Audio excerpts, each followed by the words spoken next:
Hello, all my TW555 members here at Midway. Welcome back to the Quick Question Podcast. I'm your host, Eric Perez. I'm one of your alternate union reps for the station. Alongside your safety rep for the station, Hugo Valles. Hugo. Here I come to save the day. Good old Mighty Mouse or Andy Kaufman? Which one is that? A little of both. A little of both, huh? Hi, Eric. How you doing? Wally, how are you doing? Welcome back. Welcome back again. Hi. I know. I think Hugo was doing Mighty Mouse. Andy Kaufman did an imitation of Mighty Mouse. Yeah, that is correct, sir. Thanks, buddy. Thanks for the correction. Before he died. Oh. Yes, Jesus Christ. Well, he's not wrong. Wally, how's the old foot? It's still broke. Walking around with a boot still. See the doctor a week from Monday, so hopefully have some good news. Had an x-ray last week, said it appears to be healing, but just not healed. Oh, Jesus. So no surgery so far yet, right? No, man. no. He said he doesn't think that's going to happen, so hopefully that stays that way. That week from Monday, man, it's so far away. Jesus Christ. Well, hopefully, I'm going to Italy, so hopefully you're back by then, but I doubt it. Doesn't sound like it. Well, I see him on March 2nd, so we'll see what he says at that time. I'm hoping for at least maybe possible light duty or something by then, but we'll see. No, even when I'm not there, I know Levano Chalmers and Kenya have been actually improving so much, so I think we'll be fine, even if me and you are not there. Yeah, yeah. Oh, you're going to Italy, huh? Yeah, I'm going to Italy. Welcome to nice. Italy. Welcome to Italy. Make sure you go look for my long-lost cousin, Hugo Chino Valentini. Jesus Christ. Yeah, all right, Hugo, shut up. Jesus Christ. Viva Sorry, Baba. All right, let's get started. Hugo, go ahead, man. Start it off. I just wanted to thank. Sorry, I wanted to thank Catherine Davila for last week. I didn't drop her name, but she was one that mentioned the stuff about the vaccines and the insurance companies and stuff, kicking it down. So thank you, Catherine Davila, and keep spreading the word to all the new hires too to listen to our podcast. Yes. GSC is asking you, please do not turn the air starts off with the emergency stop button. You're fucking up the engine on them things. All right, Those things are old, they're big, they need to naturally cool down. So you need to just let it run its course, shut it down, let it cool down. You keep doing that with the e-stop, you're gonna fuck it up. All right. Jesus. If you do happen to do it, you have to pull out the e-stop, got to restart it. Wait for it. It's going to cool down again, but you have to restart it, and you have to go through the process of naturally cooling it down. All right. So how many do we got? How many air starts we got now? 3 or 4? 4. I think there's still one lodge in the little breezeway over there. All right. People start driving through with them. What else you got, man? Oh man. There's some new training going on. All right. It's with the power stoves. It's nothing new for us because we've been doing it that way anyway. They were saying to put the power stoves, the little head of the snake, whatever. Yeah. You put the lip on the threshold and stuff, and the whiskers are supposed to be dangling. Yeah. The head on the lip. The head. Oh, yeah. The snake head. Of the lip. Okay. The little yellow lip. Okay. So you're supposed to put it on the threshold. That was horrible to look at. But go ahead. And the whiskers are supposed to be hanging. Okay. But no more of that. Now what? The guy's supposed to, bring the, power stove in, and the 2 whiskers are supposed to touch the threshold. Okay. And then you lower it down. Then you lower it down. Okay. Awesome. Awesome. One more thing about training. There's also a new training on the Glyvax. Turns out that the water that's been sitting in the tanks, they're not emptying it out. The actuator is actually getting full of water. So when the temperatures drop, they start cracking. Mm-hmm. They've already gone to 2 of the actuators, and those are expensive. Yikes. And again, what you got to do now is you dip the hose in windshield wiper fluid. You run it so it goes through the sprayer. That way it cleans it. The alcohol content in there actually takes all the water out of there. So. Okay. Awesome. How about you, buddy? What you got? Sounds like a job for maintenance. Yeah, there's a... Wally, man, we had the TW, we had the board come in, man. We had the president, and they all came in. The executive board. Yes. Yeah. So what happened, man? What did we talk about? What were they here? Well, one of the main, well, a couple of the reasons they came in. I mean, obviously, just they've been wanting to come to Midway just as a visit in itself, Right. and the very first thing they said to us, we kind of sat down, had a meeting with all of them and all the reps. I think you were a couple minutes late. I don't know if you were there when we first started. But our president literally started with saying that they want to know what we're doing. Yes, because a lot of the other megas, they use Baltimore and Denver as examples, are, for lack of a better term, completely fucked. There's a huge breakdown between management and the agents and the union, and it's just they get hundreds and hundreds of grievances, and and they wanted to know what we're doing, because we seem to be able to get a lot of things worked out at the station. For a lot of guys that have never seen what another station is or what it looks like or what's going on, we got it pretty good.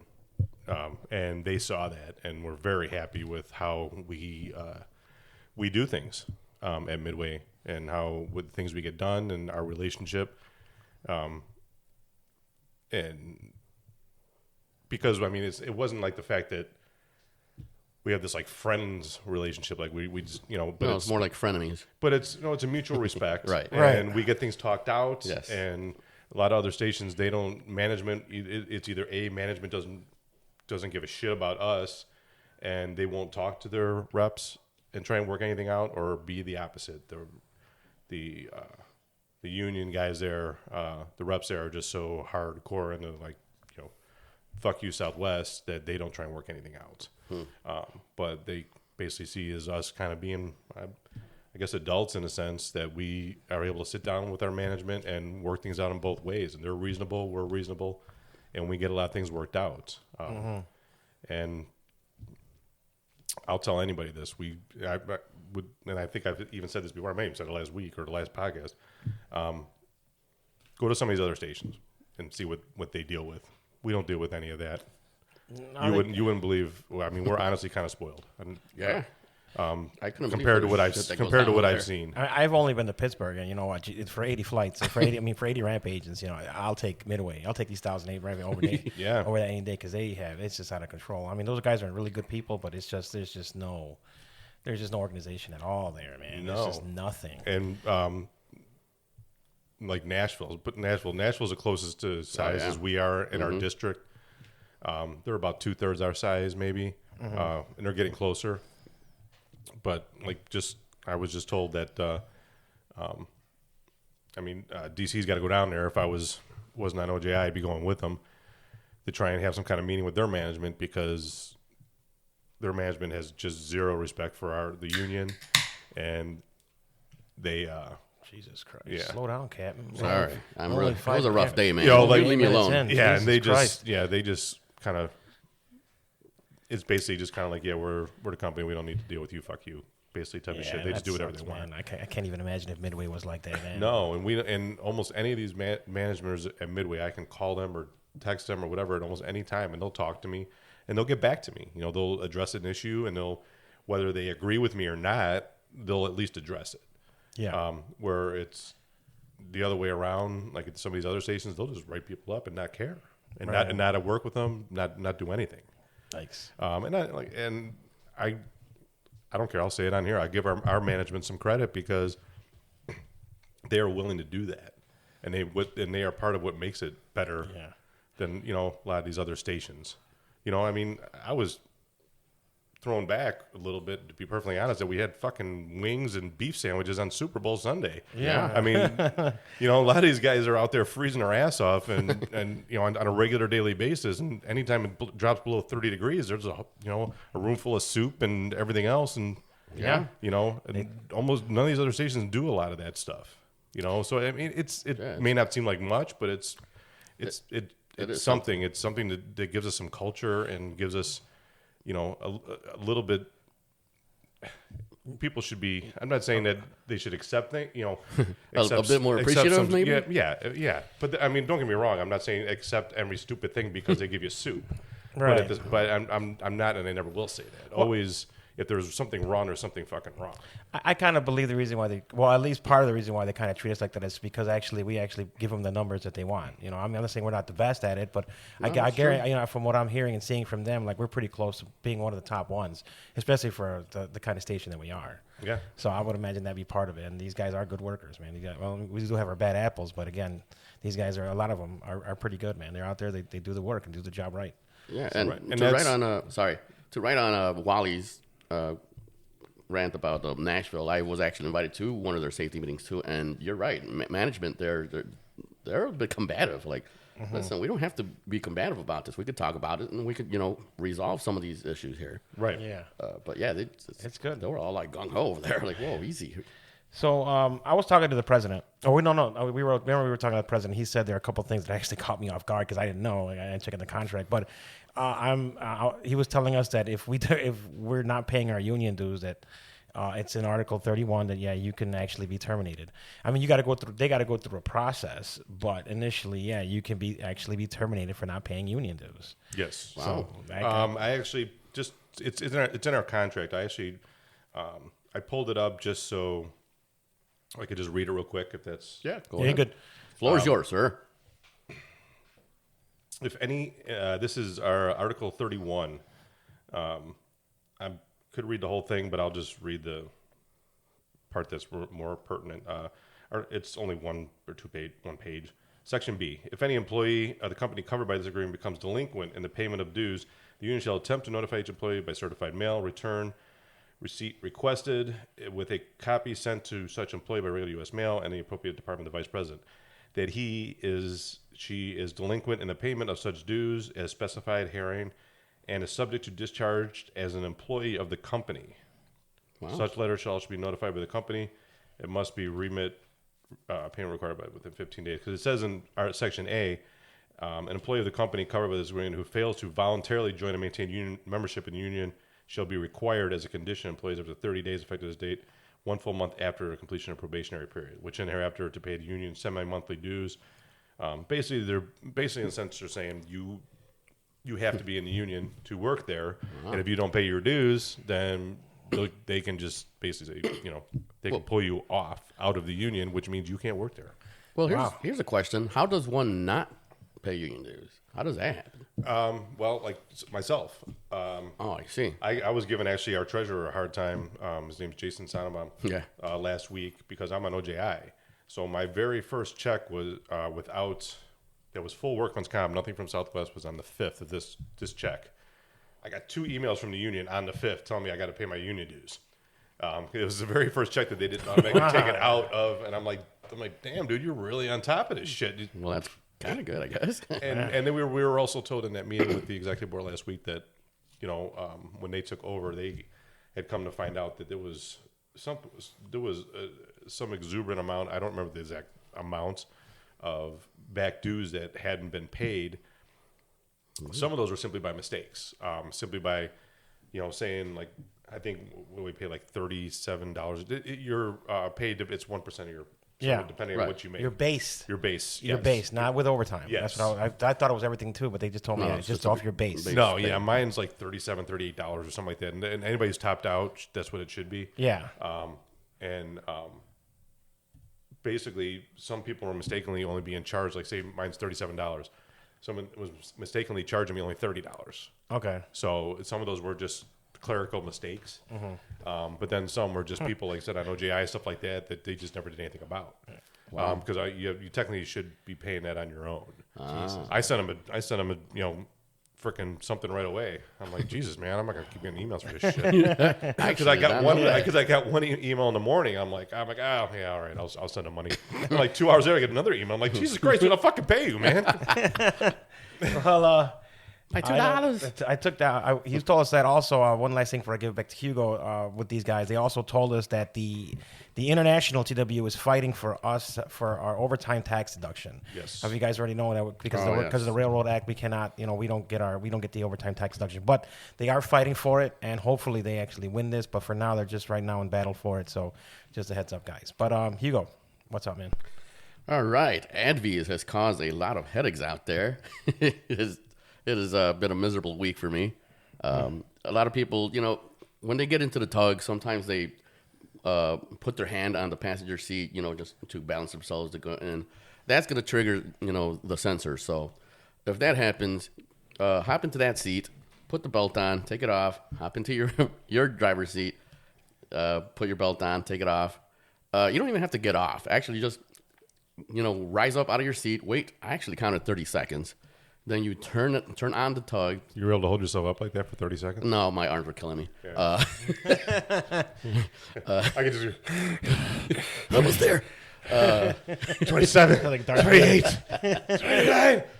Well, anyway, so I held myself up for dear life, and then I sat down. I started it. Put your seatbelt right after you start it, and then you put the brake down and go. So, Jesus. a lot of people, they throw their scanners on there too, and they actually trigger it. Yeah. So you throw your scanner in there, and you think you're going to put your seatbelt on there. It only triggers it for that 1 second.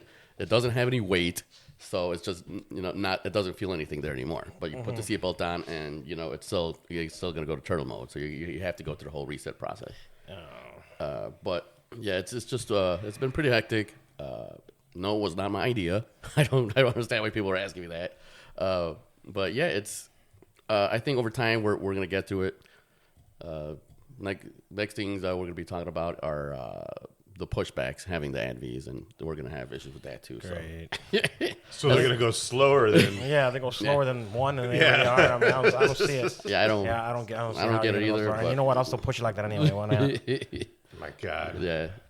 And one quick... to me, this is all just a typical Southwest overcorrect for something. Yeah, I think it is overkill, Yeah, but... that they always overcorrect everything. It's Yeah, just but- something's going wrong. Oh, let's just overcorrect the shit out of this and let's do this. Right.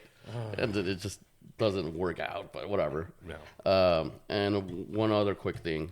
I'm asking everyone, when you're hooking up your carts, please inspect your carts. Make sure the cotter pin is holding that pin that holds the tongue. We've had incidences where the cotter pins are either failing or falling out. As some of you did hear, if you did not hear, we had an incident where one of them got detached because the cotter pin fell out. Two of the carts wound up going into a plane. Now, luckily for that plane, the carts had bumpers. It didn't do much damage to the plane, and they actually deemed it safe to fly. So Okay. that was a good thing. I'm just glad there wasn't a person around it, because that would have been bad. Two fucking carts, careening at you. That's bad. Yikes. So yeah, right now, the safety team is going around and checking them as well. But I'm just asking you for a favor, please.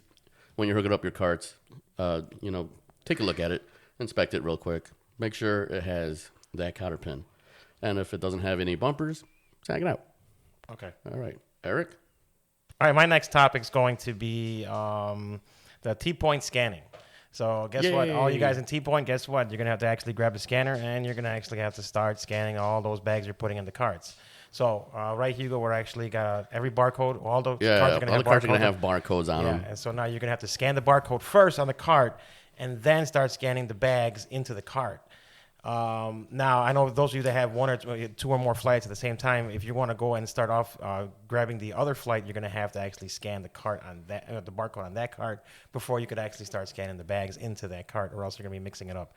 So from what I'm hearing, they're probably going to start separating your flights a little bit more. I don't know how true that is. I doubt that's probably really going to happen, but that probably means more people down there. But yeah, it's going to suck. And what's even going to suck even more is that if the barcode on the cart doesn't work, what do you got to do with it, Hugo? Tag it out. You got to tag it out. That's add more stuff over there to those guys. Those guys can't even keep up with what they got now. They're pissed off at me the whole winter. Now more carts. So they're going to start that February 24th supposedly. So I don't know how true that really is. I haven't sat in that brown bag meeting, so I want to sit in one of those and actually see what's going on with that. That's exactly what that's pretty much what they told you. Yeah. And then all they're looking for are suggestions to make it better. But of course, everybody just I haven't sat in one. Have you? I don't know. I already hear the Benny Hill theme playing in the back. back. Yeah, somebody suggested a yard in T-Point. I'm like, all right. And I'm like, I don't know where you would put the yard, but whatever.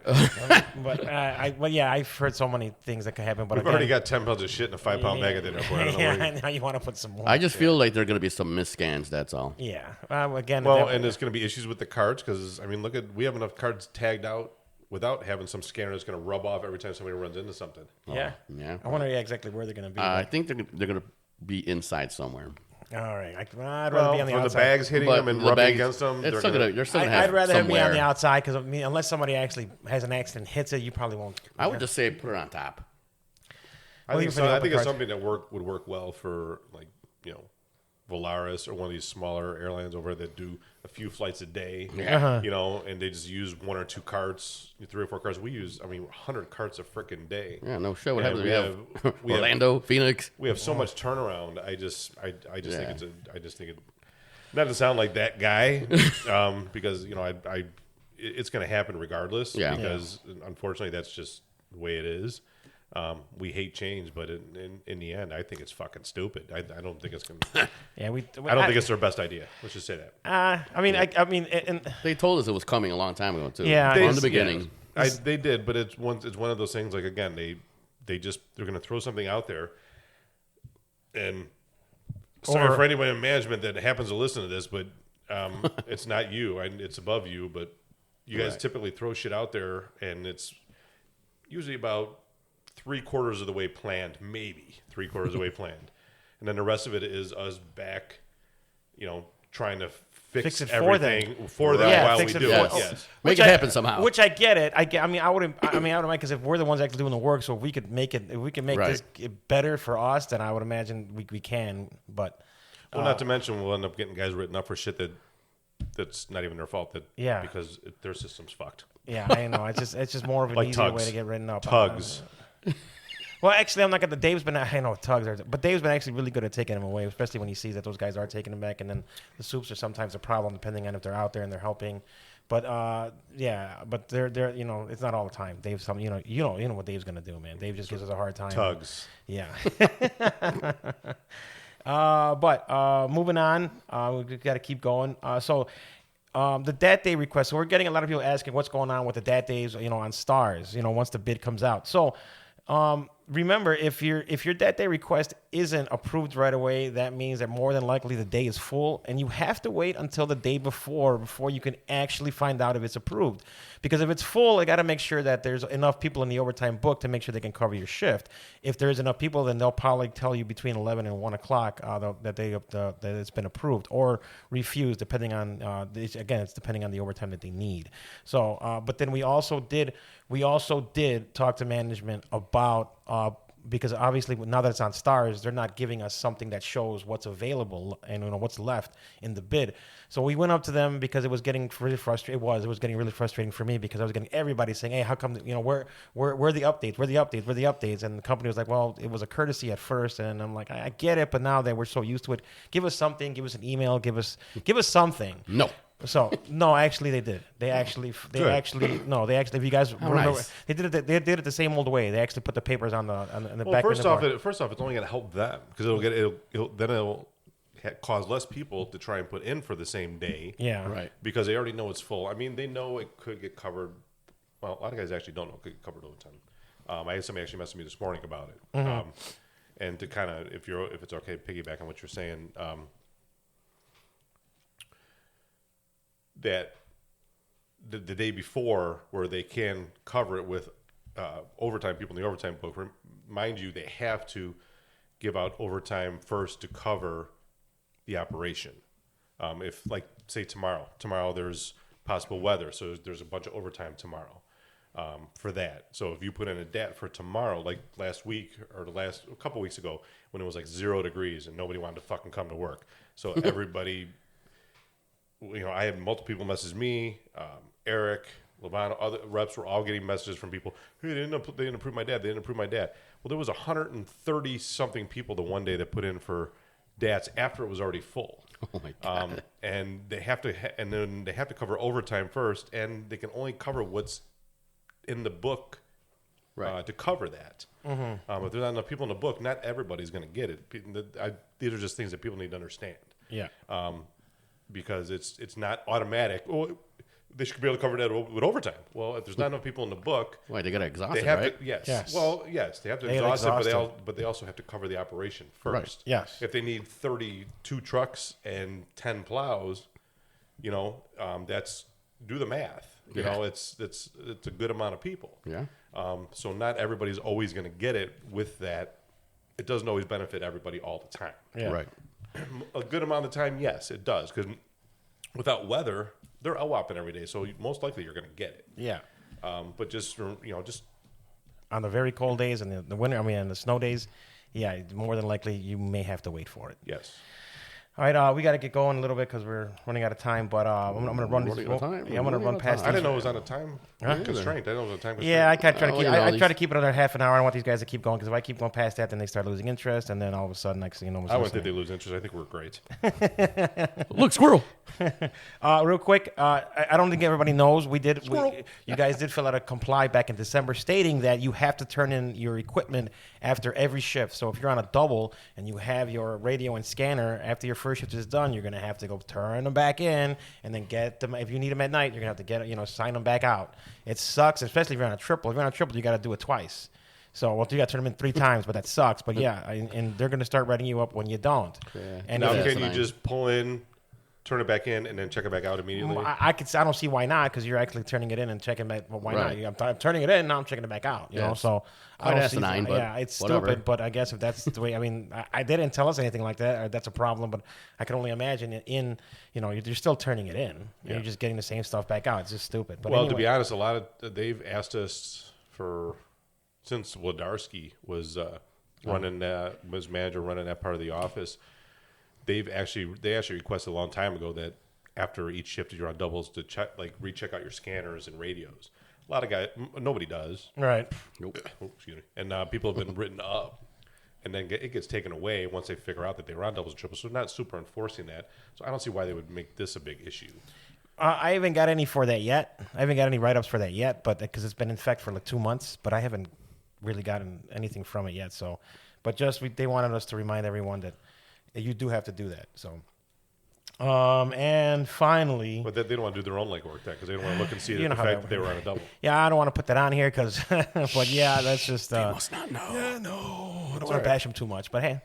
But anyways, one last thing they want to remind us of, I talked to Rhonda, was that actually the reason why we haven't been seeing that many checked baggage is because it was capped because of the new assigned seating. Oh. But what she informed me is that once spring break hits, the floodgates are going to open, and you're going to see a lot more.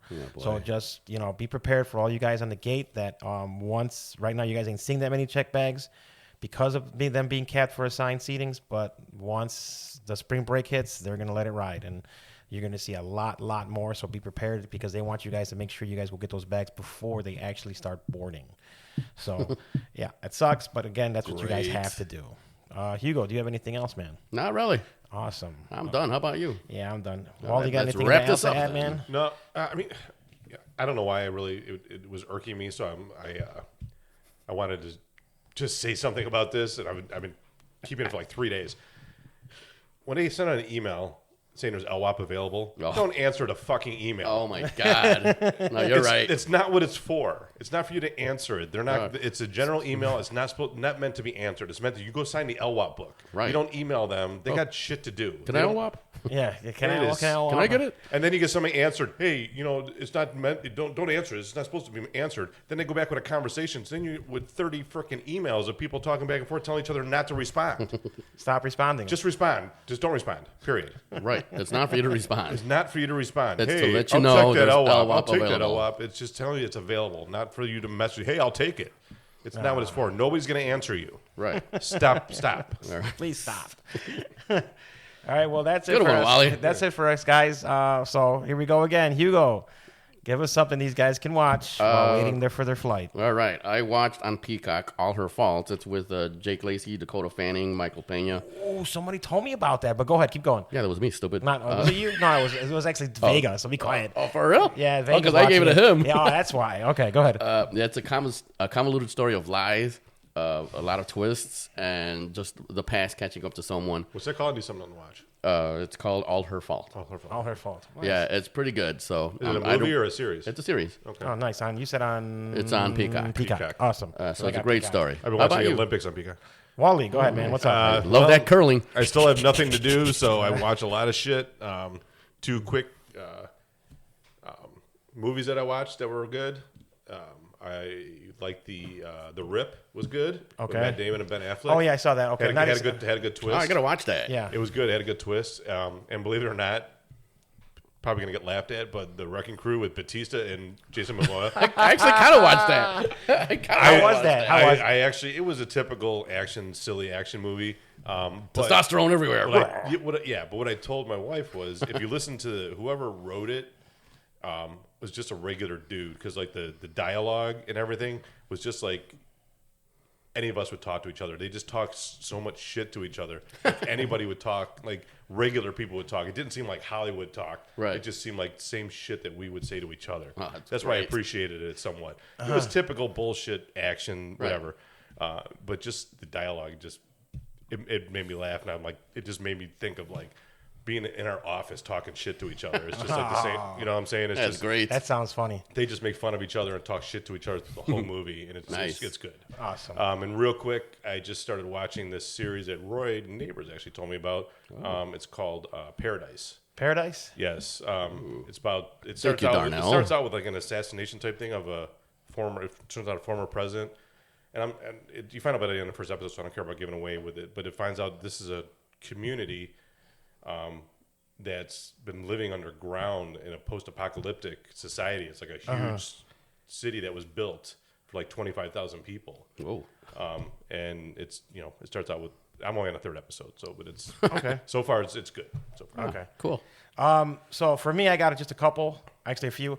So I actually watched that His and Hers that you recommended the other I still from the gotta last watch it, podcast. man. Oh my Still gotta watch god! it. Oh my god! That was actually it's a whodunit mystery. And guys, when you find out who done it, you're just like, oh my mouth was completely open the whole time. I could not close it because I couldn't believe what I just saw. I could not knew believe it was that. a That was awesome. fucking That's dog. That's what I said Oh to my you. God. Yeah, that's what I said to my wife, and I did the Chris Pratt. Oh my the Chris God. Pratt give her like, Yeah, it was just because like we thought we knew who did it, and then was like, oh no, got it's not no that, and clue. then it was got like, sucker oh, punched that's with who it. did it, and they're like, oh, it's not fucking them either. It's It's like, like- holy fuck. And then when you find out, you're just like, oh my god, Yeah. you guys got me on that one. And it that all was fit, really and good. it all ends up fitting, but it's like you don't even think or see it coming. It just it's a fucking left hook out of nowhere. Damn it. I gotta watch it. I saw one. Well, I'm in the 4th episode of Wonder Man, Marvel's Wonder Man. Basically, it's about Simon Williams. He's an actor who's just trying to get out there.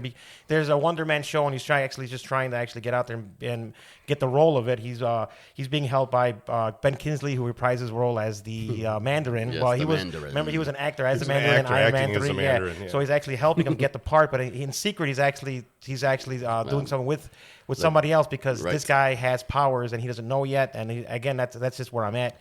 And then there's on Netflix, it's called Last Samurai Standing. Now that's actually seen that. I don't pretty watch it. good. Actually, it's really good. It's based back when the samurais were destroyed, and then whatever samurais were left, these guys want to bring up a game where the last samurai standing. Whoever wins gets a certain part in Japan. Whoever gets there first, with killing everybody, and everybody's holding like a label, and you actually have to kill them and take the label from them. And in order for you to keep going throughout Japan, you have to collect a certain amount. And in order to pass through gates, you're going to have to actually have a certain amount of those in order to pass through. It's a very good story. It's not a reality. It's like a Squid Game type thing, or something. No, it's not like a Squid Game because there's only one thing: is survive. Okay. That's all it is. There's no more games. Just one game where you got to go through each city and you got to keep going. You got to collect as many of those ones and kill. And it's actually really good. But it's on Netflix. It's called The Last Samurai Standing. But that's it. That's it for us. For the quick question, Hugo. Oh no, Wally. Thanks again for coming out, man. I know you got nothing else better to do. No, I'll be here next time. All right. We're having fun doing this. Yeah, it's pretty good. All right, guys. Thanks again. Subscribe to us, like us. Again, that's our show for the Quick Question Podcast. I'm your host, Eric Perez, alongside my co-host, Hugo Valles, and alongside your union rep, Wally Matties. Hugo. All right, everybody, and be careful out there. Let's be safe, and we are signing off. Adios, muchachos. Goodbye.